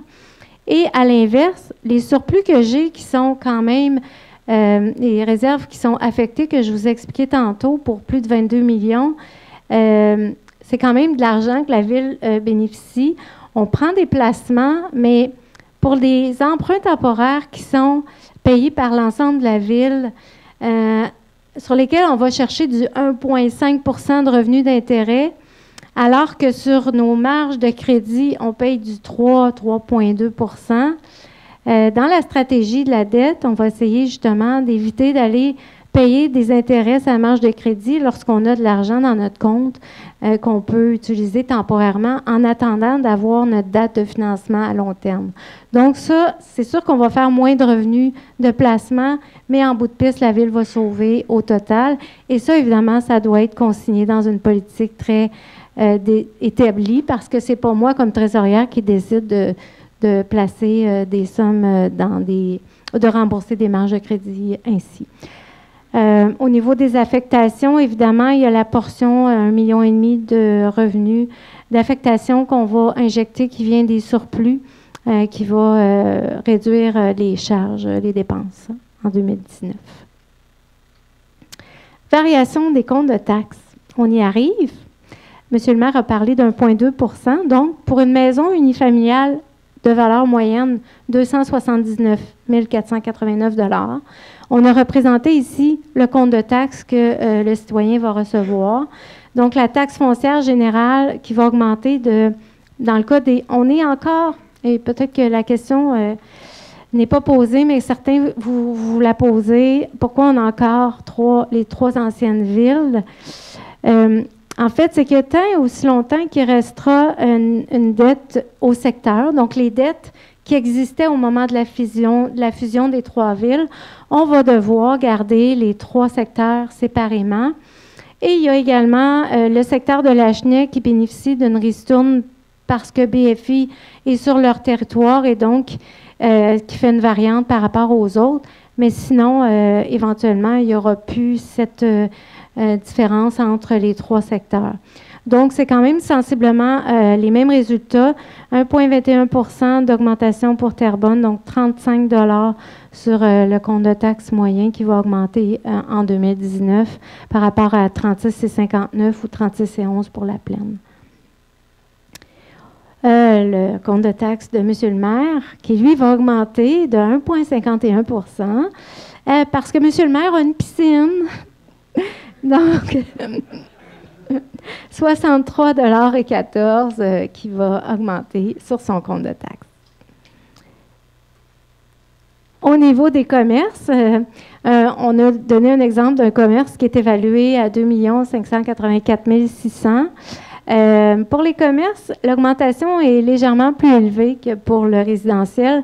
On garde en tête notre volonté de rééquilibrer le fardeau fiscal entre les résidences qui étaient un peu mal aimées avant. On essaie de rétablir.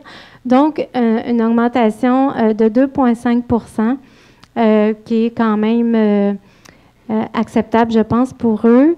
Un montant pour une valeur de 2,5 millions et plus d'une augmentation de 1 427 $. Et un commerce qui, lui, vaudrait 440 000 $, ça lui ferait une augmentation de 239,07 $ pour 2019. Monsieur le maire, je vous cède la parole.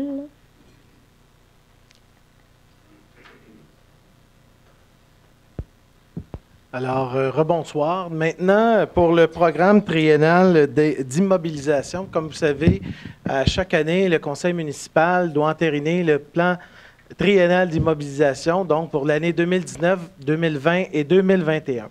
Je voulais tout de même vous faire part là, des principaux projets, mais la liste de projets est relativement assez importante, mais celle qui, certainement, va susciter le plus d'intérêt.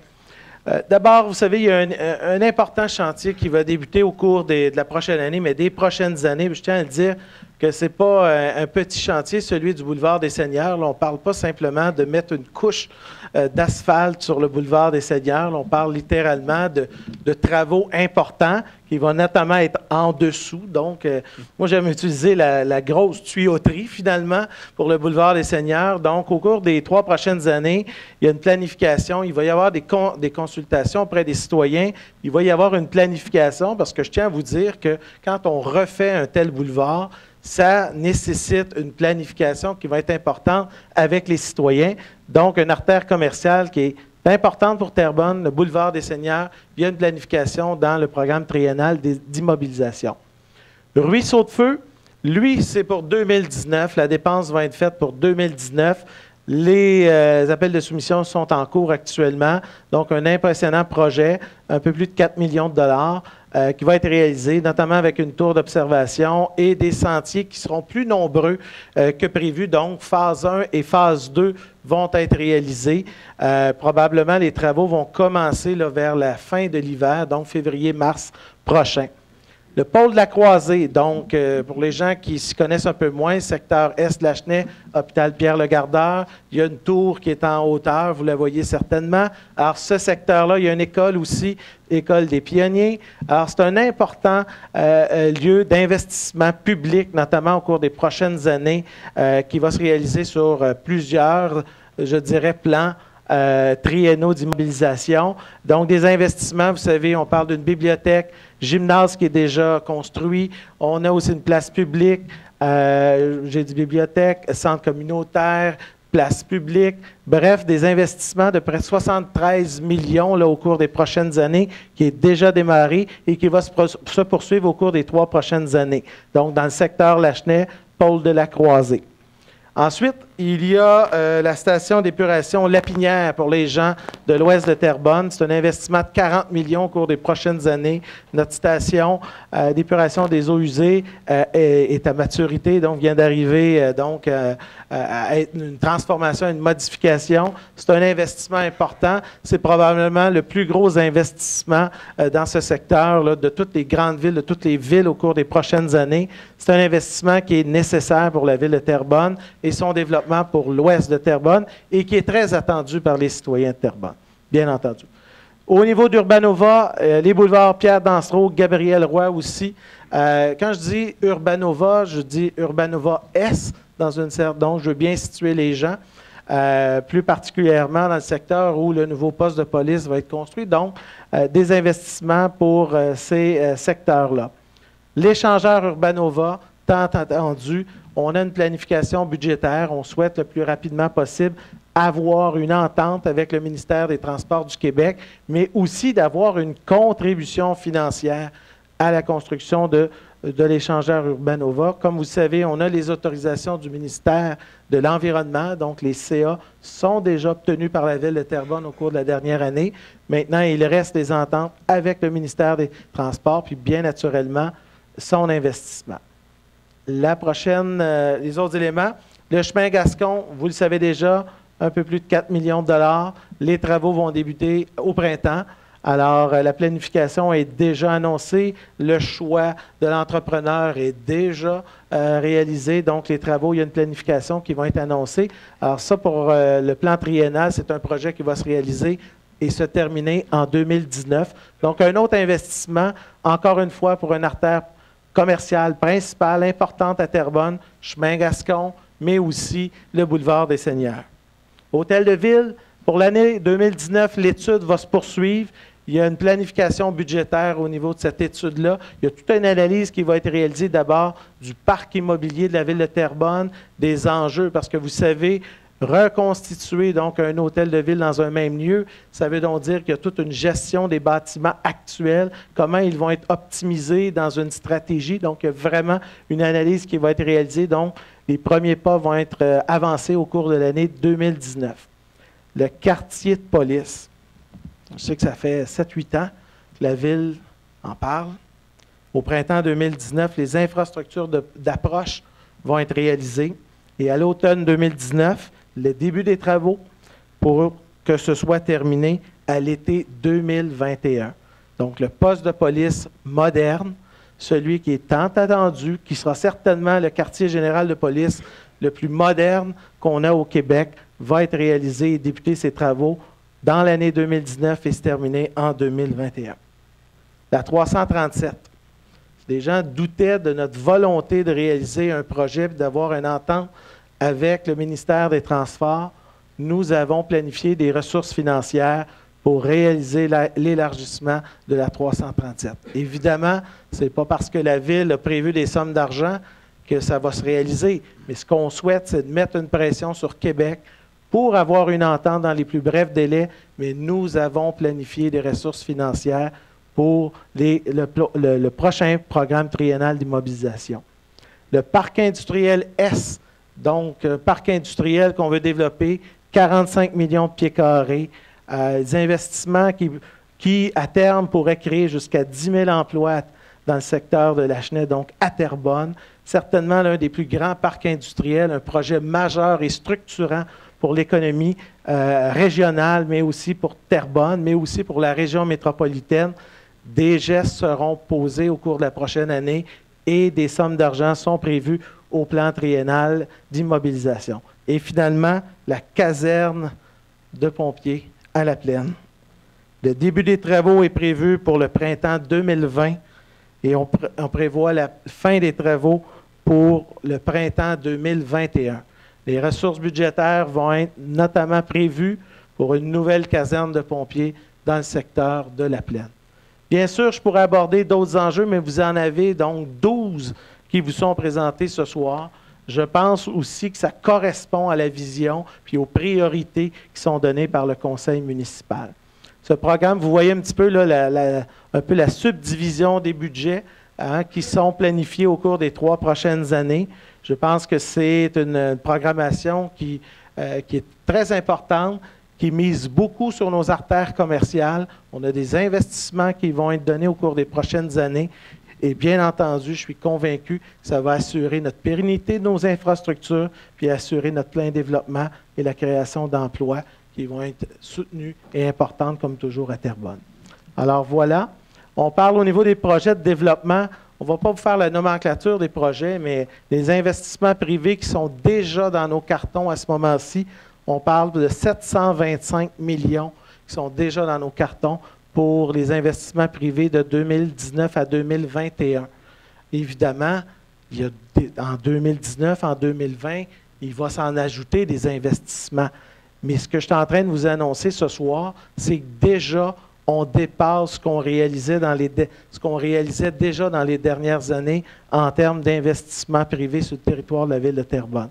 725 millions de dollars, c'est des retombées fiscales. C'est aussi une part de revenus pour la ville de Terrebonne qui va aussi permettre d'atténuer finalement le choc sur le compte de taxes de l'ensemble des citoyens parce qu'on s'est donné des défis, protéger le portefeuille des citoyens, bien naturellement s'assurer que le compte de taxes demeure le plus accessible possible sur le territoire de la ville de Terrebonne. Alors voilà maintenant pour la présentation ce soir du projet de budget 2019. Je vais donc laisser à Sébastien le soin d'animer la période de questions et de vous donner les consignes à cet effet. Merci. Merci, M. le maire. Alors, j'invite maintenant les citoyens qui ont des questions à s'adresser au micro avec leur nom ainsi que leur adresse de résidence. Il y a un temps dévolu de 5 minutes par intervention qui est prévu. Donc, le micro est à vous.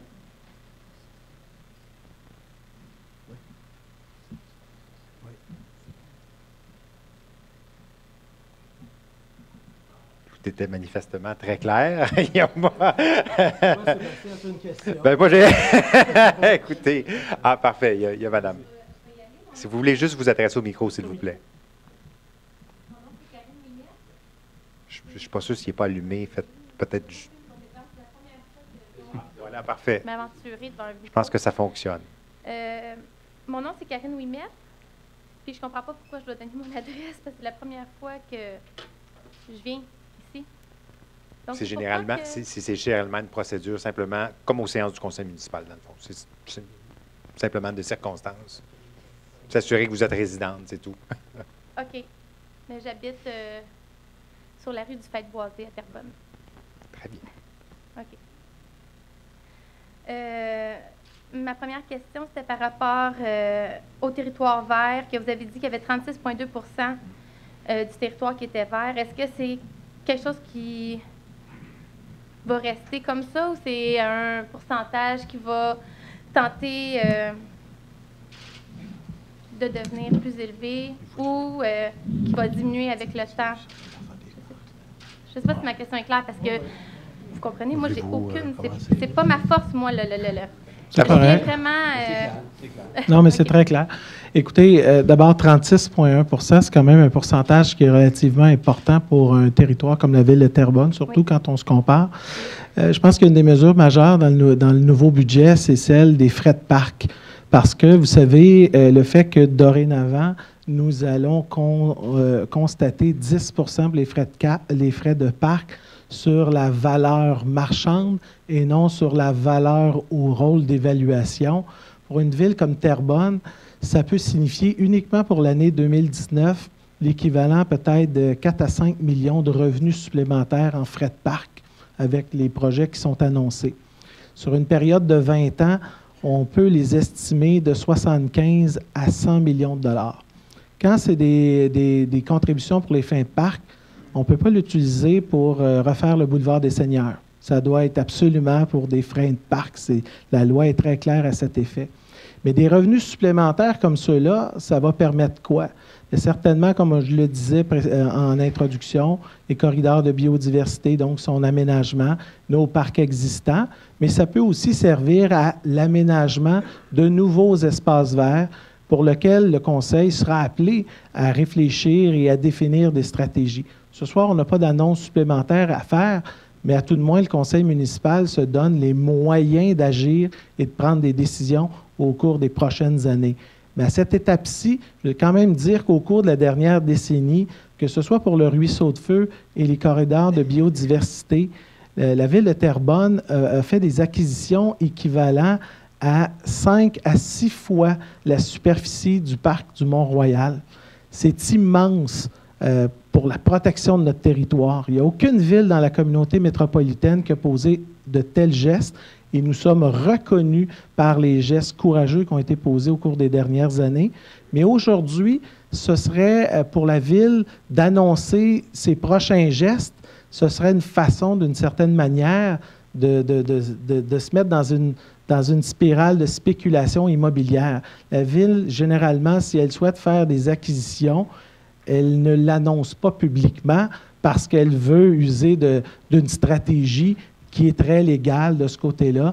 C'est donc une des raisons qu'à ce moment-ci, on en a 36,1. Ce que vous savez, c'est que techniquement, on va avoir une marge supplémentaire de revenus au cours des 20 prochaines années. Maintenant, le Conseil aura à prendre des décisions, lesquelles il prendra. Ce serait difficile aujourd'hui de spéculer sur ses prochains gestes. OK. Mais est-ce que, là, je reviens à ma question, là, parce que je ne sais pas si c'est parce que je n'étais pas claire, là. Moi, ce que j'ai compris, c'est que 36,1 du territoire Vous voulez juste parler dans le micro, s'il vous plaît. C'est ça que j'ai compris. Ça veut dire que ces zones est vert. Ça veut dire qu'on ne peut pas... Non. Ça veut dire que c'est pas... Qu'est-ce que vous voulez dire d'abord? Parce que territoire vert, qu'est-ce que vous entendez par là? Parfait. Alors, il y a 36,2 Mais voyez-vous comme... Parce que vu que... Je ne vois pas les secondes, là, mais vu que j'ai posé une question à 10 secondes, j'aimerais savoir le temps de 2 autres questions après. Bien, il n'y a pas de problème. Okay. Écoutez, je ne sais pas si monsieur le maire, vous voulez déroger au principe de 5 minutes, là. Mais c'est quand même une question intéressante. 36,2 c'est actuellement c'est une évaluation de tous les espaces qui ont une valeur environnementale sur le territoire, qui n'appartiennent pas nécessairement à la Ville en ce moment. Je vous dirais que dans le périmètre d'urbanisation, donc dans les secteurs à construire, le plus gros développement à faire dans les prochaines années, c'est Urbanova.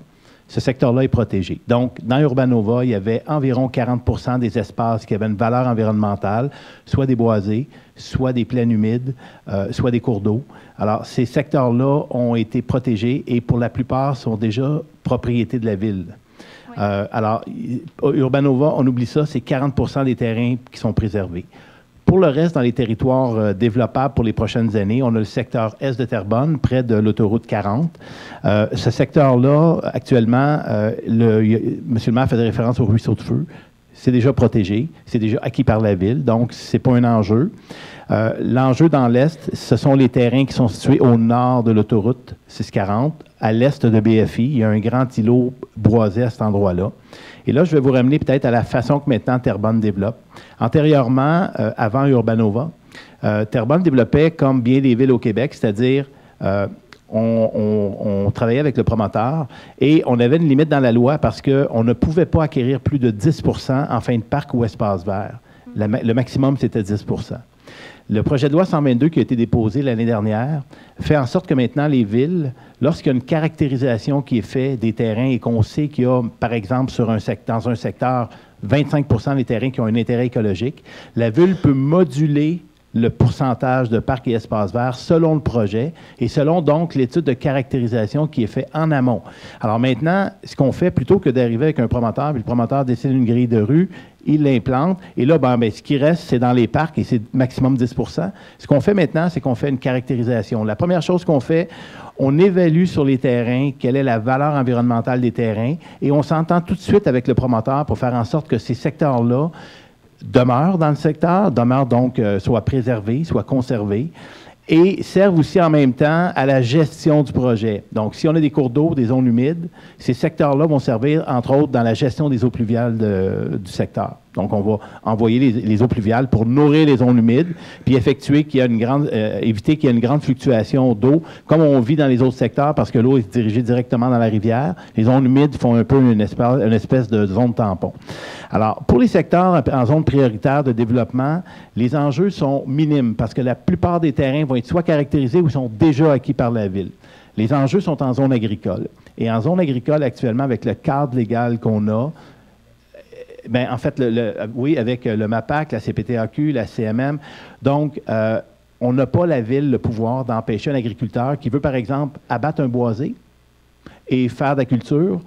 En zone agricole, l'agriculture a préséance sur tous les usages. Ce qui fait qu'en zone agricole, actuellement, à part des boisés agricoles qui servent à des fins de sylviculture, il n'y a pas beaucoup de choses. Et toutes les villes du Québec sont prises dans la même situation actuellement. Il n'y a pas beaucoup de manières de préserver ces boisés-là en zone agricole, autrement que la bonne volonté des agriculteurs de le faire.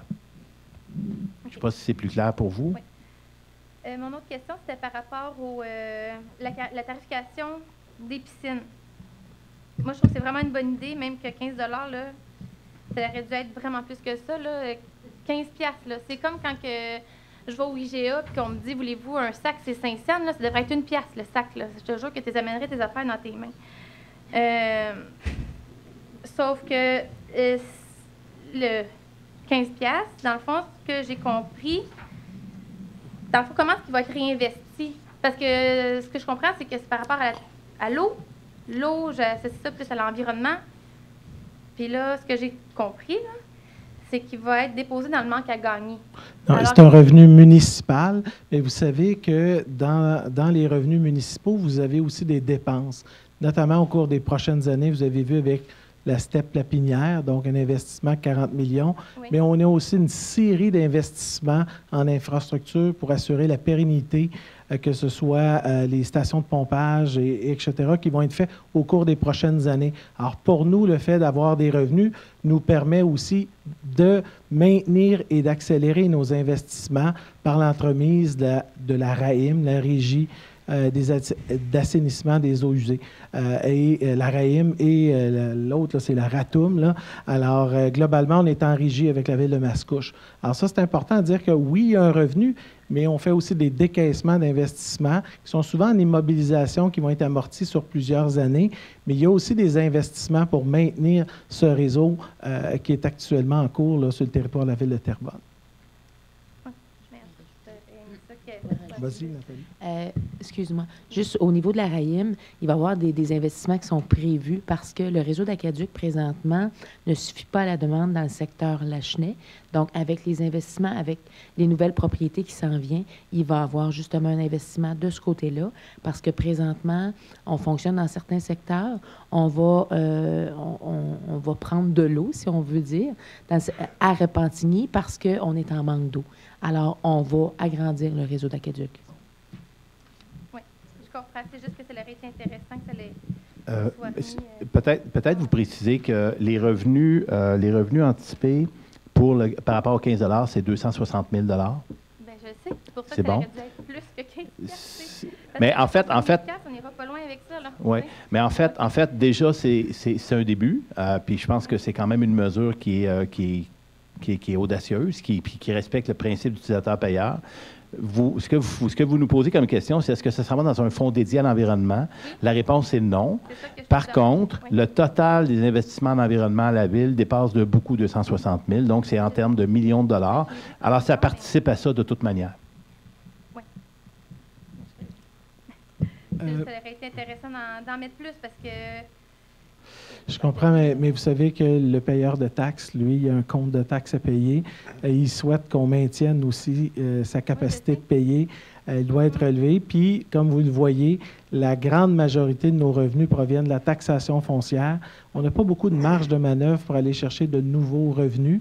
Je tiens à dire qu'on a fait preuve de beaucoup d'imagination et de beaucoup de stratégie, notamment au niveau des projets immobiliers qui s'en viennent. Je pense qu'on va capter des revenus qu'on aurait très bien pu faire dans les dernières décennies, qu'on n'a pas fait.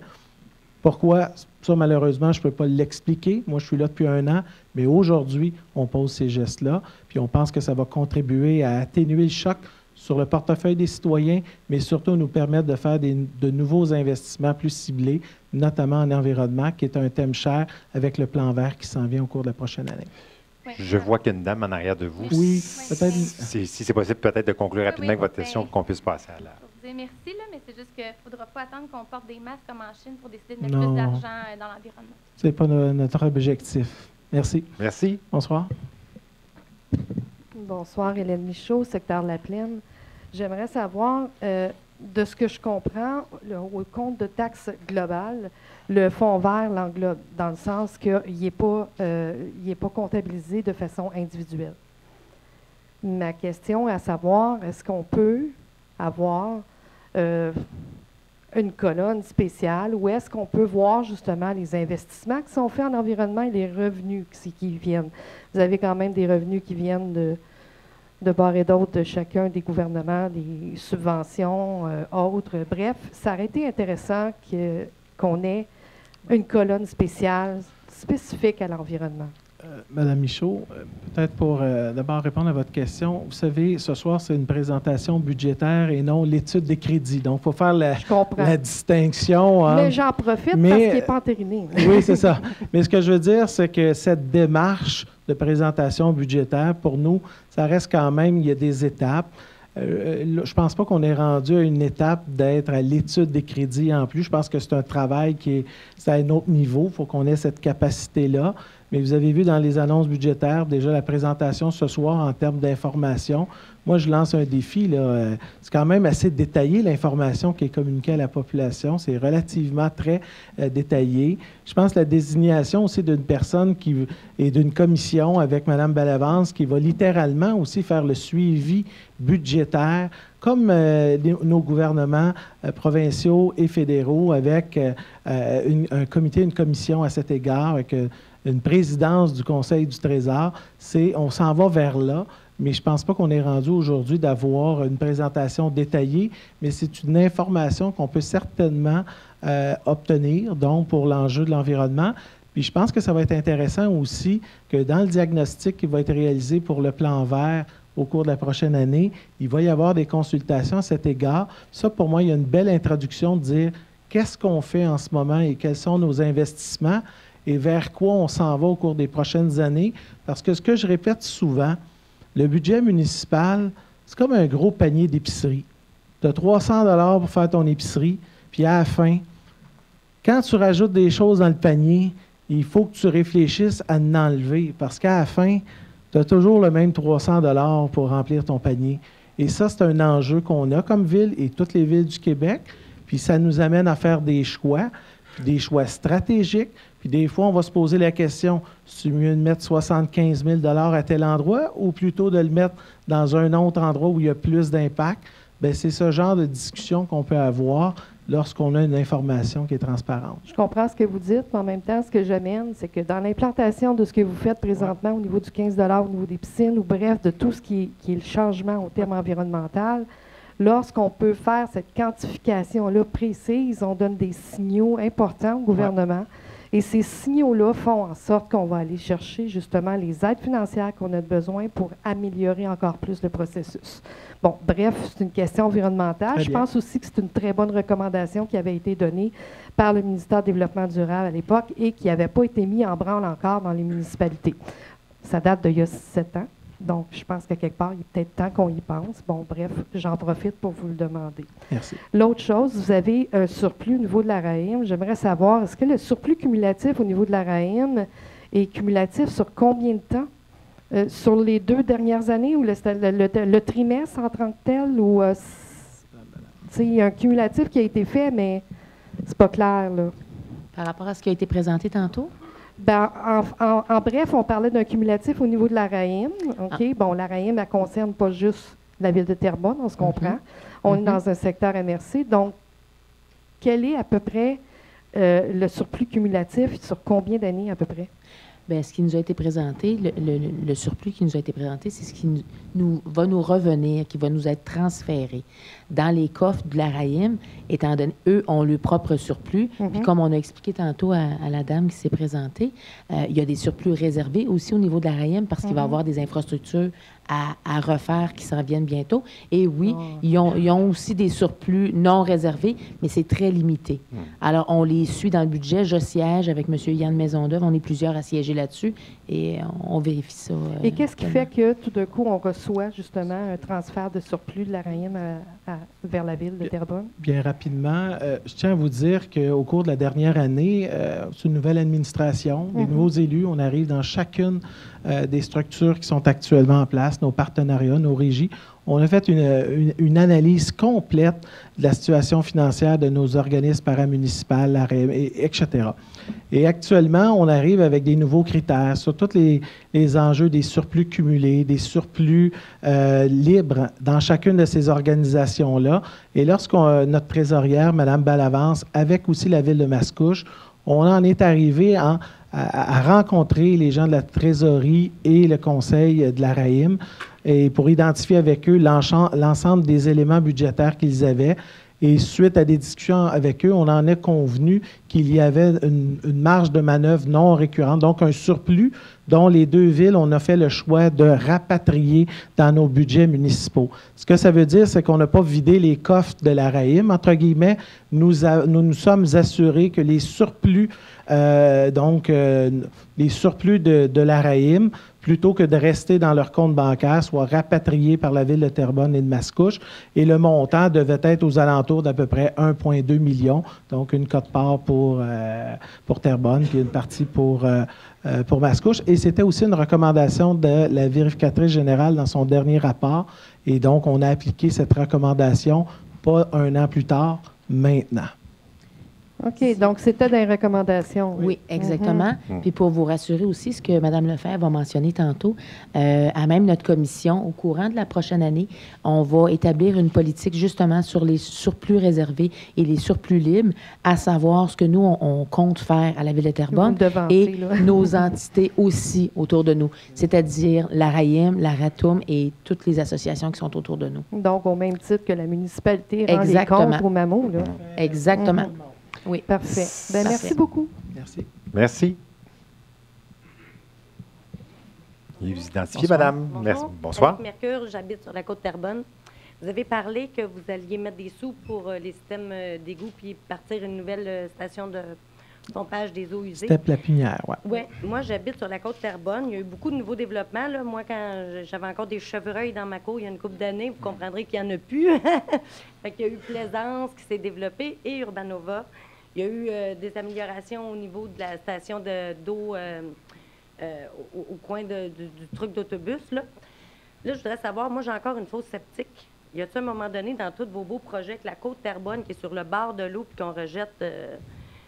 Est-ce qu'à un moment donné, la côte Terrebonne sera reliée par des égouts comme une des 10 plus grandes villes au Québec? Bien, rapidement, il faut savoir que pour relier le système d'égouts d'aqueduc, d'abord, il faut voir la possibilité, mais il faut surtout s'assurer que les citoyens acceptent aussi de payer. Parce que vous savez, dans une ville, il y a 3 choses qui arrivent toujours. Vous savez, ceux qui ont des fossés, ils veulent toujours qu'on le remblait, mais ils veulent toujours que ce soit les autres citoyens qui le paient généralement.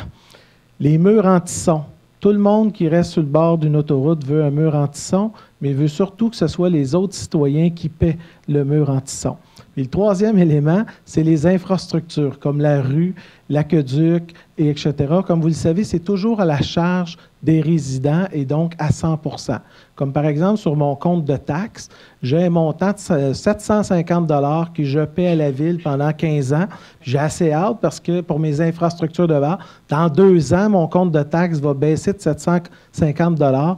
Je ne pourrais pas remercier mon élu municipal de mon quartier parce que, dans le fond, je rembourse ma contribution. Mais du moment où on est... C'est ça. Je pense qu'on est le plus gros développement écologique au Canada avec Urbanova, je crois. Oui, exactement. Je viens donc à votre proposition. Il faudrait prendre vos coordonnées, l'endroit où vous êtes situé. S'il y a un intérêt, par exemple, dans un secteur et s'il y a une possibilité, bien là, il y a une procédure à faire parce que vous pouvez être d'accord, mais peut-être que tous vos voisins ne sont pas d'accord. Je parlais du côté écologique, parce que quand même beaucoup de maisons. Vas-y. Alors, peut-être ajouter à ce que M. le maire vous mentionne que dans Urbanova, en fait, il y a eu une étude complète qui a été faite au niveau de l'eau et des égouts. Et Urbanova, une des fonctions d'Urbanova, c'était de régler des problèmes dans le développement existant. Donc, en matière de circulation, donc on ajoute des voies de circulation pour justement permettre aux gens de dégager la côte Terrebonne, faire en sorte que le réseau interne dans Urbanova supporte le trafic et qu'il y ait de moins en moins de personnes qui utilisent Côte-Terrebonne, ce qui n'est pas le cas actuellement parce que les rues Est-Ouest ne sont pas toutes réalisées encore. Et l'autre élément, pardon? Gabriel Roy, qu'on a annoncé tantôt, effectivement, comme M. Gabriel Roy et Pierre Dansereau vont aider à ce niveau-là. Au niveau des égouts, la même chose. Donc, en matière d'égouts, en fait, l'étude d'égouts qui a été réalisée par la Ville a tenu compte de tout ce qui était existant. Et donc, on met en place des infrastructures qui ont la capacité de supporter tout le secteur, l'existant et le non-existant, le nouveau développement. Comme le mentionne M. le maire, par contre, pour amener des infrastructures sur une rue, il y a un principe à Terrebonne, puis c'est comme ça dans à peu près toutes les villes, c'est qu'il faut payer son infrastructure au moins une fois. Alors, si quelqu'un a déjà payé son égout et que l'égout fait défaut, quand on refait l'égout, c'est le Fonds général qui contribue. Par contre, quand une résidence n'a jamais payé pour l'égout ou l'aqueduc, la première fois, bien, comme une question d'équité au niveau de fiscalité municipale, le citoyen doit payer. Donc, dans votre cas, les installations septiques sont là. Ce qu'il faudrait faire, c'est d'évaluer. Puis ça peut se faire. On fait des projets comme ça chaque année. On évalue pour des tronçons de rue combien ça coûte. On rencontre les citoyens. On explique un peu ce qu'il y en est. Souvent, ce qui est compliqué avec des fosses septiques, c'est qu'il y a des gens que leur fosse est due, mais il y en a d'autres qui n'est pas due. Puis ils viennent de la faire. Puis là, ils ne veulent pas peut-être payer pour les égouts alors que leur installation est neuve. Donc, c'est là où c'est... Fait que souvent, ce qui fonctionne dans ce cas-là, c'est d'annoncer d'avance un projet. Mettons, on va le réaliser dans 5 ans. Et là, les gens, s'ils ont une installation à faire, ils font des améliorations. Puis, à un moment donné, ils attendent que les égouts arrivent, justement. Ça va? Je vous invite à laisser vos coordonnées à M. Larrivée. Dernière question. Quand vous avez parlé, là, pour arriver à la parité du budget, vous avez été chercher différents trucs, dont une vente de terrain à 300 000 $. Je voudrais savoir où il est situé. Juste comme ça, vite fait. C'est le parc des Tilleuls. C'est un projet qui va aller d'ailleurs en consultation bientôt et les citoyens dans ce secteur-là vont être invités à s'exprimer. Okay. En fait, c'est un parc qui est adjacent à un autre parc.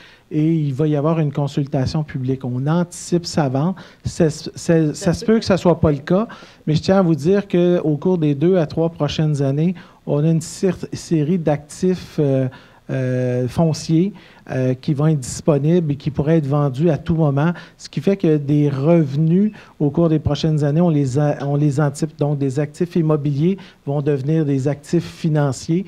Alors là, on en a mis un dont on a une proportion ou un pourcentage élevé que ce soit le cas, mais il peut très bien s'en rajouter d'autres au cours de la prochaine année. Là. Qu'est-ce que j'ai dit? Juste parler dans le micro. Si vous voulez juste parler dans le micro, s'il vous plaît, madame. Vous ne semblez pas plus gras à la télévision, supposément qu'on prend une coupe de livres, là, ça ne semble pas votre cas. Bon, merci. Ça vous fait bien, la télévision? Je vous rappelle qu'il y a une caméra qui vous enregistre, alors il y a aussi beaucoup de monde qui me voit, puis salutations. En direct sur le web. En direct sur le web, merci. Vous avez dit que vous avez... retrouvé en fermant 2 patinoires, 5 patinoires là, sur les 7 proposés, 60 à 70 000 $. Je ne l'ai pas vu dans votre tableau. Où vous l'avez remis, 70 000 $? Non, d'abord, il y a des... Vous savez, je reviens sur mon fameux panier, panier d'épicerie. Il y a des choix budgétaires.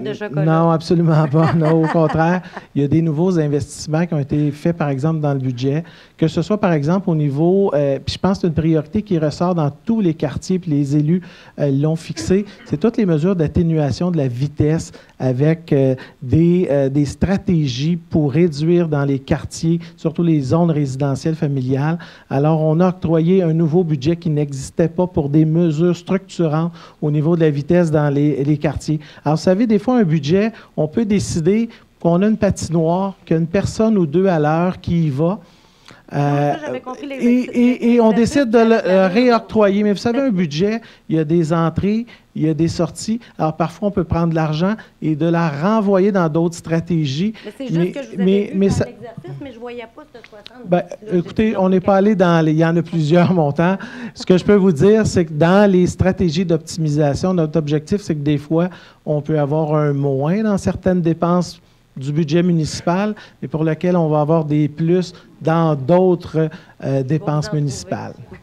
Ça, vous savez, tous les jours, je reçois des appels de citoyens qui ont des très bonnes idées pour les dépenses municipales.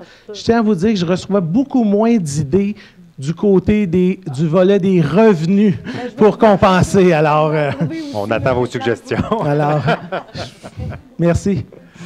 Monsieur Larrivée est disponible ici, madame, pour prendre vos coordonnées. Il est juste ici, d'accord? C'est bon. Bonsoir. Bonsoir. Je pense que le micro ne marche pas. Maxime Hull. Peut-être juste parler mieux dedans. Ah, oui. Voilà, vous voyez, hein? Ça fait longtemps que je n'ai pas posé de questions, fait que je suis moins familier. En fait, Maxime Hull, 725 rue Ernest Mathieu. Je veux revenir sur le transport en commun. Ça fait un petit bout que je n'ai pas posé de questions là-dessus. Là, je sais que c'est plus la Ville, c'est plus la MRC, mais est-ce que la Ville investit quand même pour que son réseau de transport soit... rapprochez-vous pour que le transport collectif réponde aux besoins côté environnemental, à enlever le trafic? D'abord, le transport collectif n'est plus une responsabilité en fait, je l'ai dit municipale, mais de MRC, parce qu'elle n'a jamais été de responsabilité dans notre cas Terrebonne municipale. C'est une responsabilité métropolitaine. Au niveau des finances, donc des budgets, donc les quotes-parts que nous devons fournir cette année, c'est 13,9 millions de dollars. C'est l'Autorité régionale de transport métropolitain qui détermine, à partir d'une formule que je ne vous présenterai pas ce soir, dont ça se peut que je me trompe aussi dans la formule, la fameuse, que moi j'appelle la machine à saucisses, là, qui fait qu'à la fin, c'est 13,9 millions de dollars. Globalement, c'est donc l'autorité s'occupe de l'aspect budgétaire et des quotes-parts, et le réseau de transport métropolitain, donc, qui est maintenant EXO, le RTM, qui est ce qu'on appelle le bras, donc des opérations, des trains de banlieue, autobus, internes, externes sur notre territoire. Il y a une planification et un budget qui a été très difficile cette année réalisé pour l'ensemble des sociétés de transport. Ce que je peux vous dire, c'est que pour la Ville de Terrebonne, on formule des recommandations, mais ultimement, les décisions sont prises par l'autorité qui finance et l'opérateur, c'est lui qui met en place la décision de l'autorité. Ce que je veux vous dire, c'est que les budgets sont difficiles. Je peux vous dire que les maires, on a tous adressé au cours des dernières semaines, le modèle d'affaires du transport collectif dans le Montréal métropolitain ne fonctionne plus. Le modèle de financement ne fonctionne plus. Actuellement, les villes assument 30 de son financement, puis les utilisateurs 31 et le restant, c'est le gouvernement. Aujourd'hui, il y a des besoins d'investissement parce qu'on veut réduire la congestion dans le Montréal métropolitain, mais il faut à quelque part qu'il y ait des revenus qui ne proviennent pas de la taxe foncière. Parce qu'actuellement, tout développement du transport collectif a directement un impact sur le compte de taxe foncier des citoyens. Et le message qui va revenir au cours de la prochaine année et de la réflexion qui est menée par la communauté métropolitaine de Montréal, c'est que la taxe foncière, ce n'est pas le bon outil pour soutenir le développement du transport collectif dans le Montréal métropolitain. Maintenant, les solutions, là, je peux vous dire une chose, il va en avoir plein de solutions qui vont être proposées. À la fin, il n'y aura pas plus de services s'il n'y a pas plus d'argent. Il y a une évidence en soi.